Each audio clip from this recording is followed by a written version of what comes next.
speech will be by Miss Alyssa Griffith, who will be delivering a speech on the life of Turia.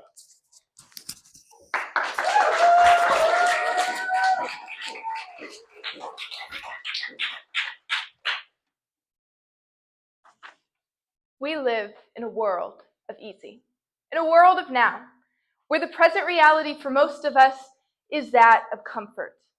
Now, in a society where comfort and quickness is valued, it is very easy to be confident in circumstances like these. But when we are being confident, we are not automatically being brave. You've probably heard the word bravery before. It's displayed in movies, TV shows, books, and countless other places. It's kind of funny how such a common word, something so often sought after, is so rarely shown or proven. Why is this? Aristotle writes it very clearly in his book titled Nicomachean Ethics, saying, standing firm against what is painful makes us call people brave. Bravery is not just being confident, it is being firm and not wavering in the face of danger. I will tell you of a woman who exemplified this virtue of bravery.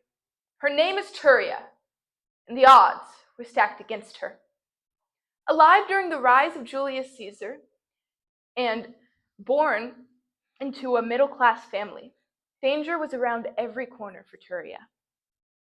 With the war going on, there were many rebels, and her parents were murdered by some on the eve of her wedding, which caused her wedding to be postponed for a couple years.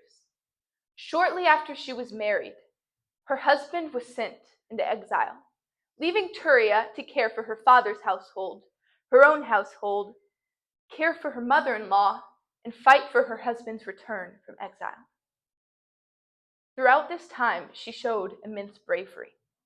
We know of all the stories of her life because her husband had her entire life engraved on marbles on the walls of her tomb. Although there are many recorded, I will focus on one story that shows Turia's immense bravery. It was just another night. The sun had set. She had said goodnight to her mother-in-law, and now it was time to go through the house and blow out each candle. Empty room after empty room, slowly filled with darkness and silence. A soft breeze rippled across the edge of Turia's robe as she stared out longingly towards the moon.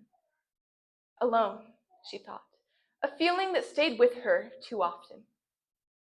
This feeling followed her as she went to retreat to bed. Her eyes grew heavy with sleep, and she was about to drift away to dreams. Maybe in her dreams she would be reunited with those she loved. But all of a sudden, she jolted up. There was a scraping at the door. There was a noise. Now, as I mentioned earlier, many rebels were being produced by the Civil War, and it had become very common that these rebels would break into houses. Turia knew this, but she never thought it would happen to her. But it did. Fear filled her chest. Each breath became shallower and heavier and closer together. She was terrified. She could have ran. She could have hid from what she was afraid of. But Turia knew who she was and what she had to do.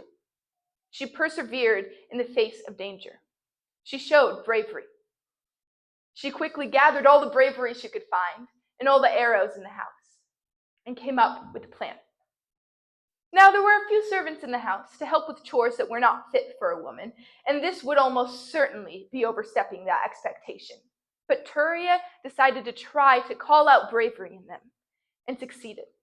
She distributed the bows and arrows, and her and the servants waited behind the corner for the men. The anticipation grew thick in the air. All that could be heard was soft breaths and hearts pounding.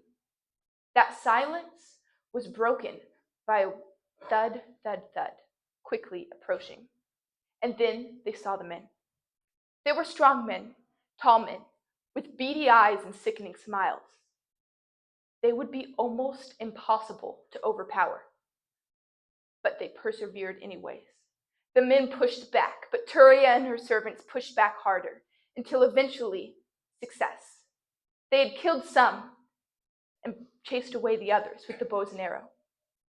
They'd successfully saved their house, her honor, and her mother-in-law, who surprisingly slept through the whole thing. We can learn so much from Turia and her bravery, which was continuously exemplified throughout her entire life.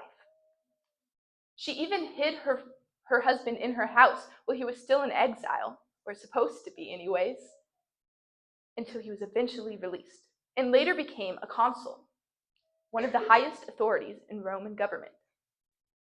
But no matter how brave or virtuous Turia was, it was never enough to save her from death, or to bridge the gap between her and her Creator.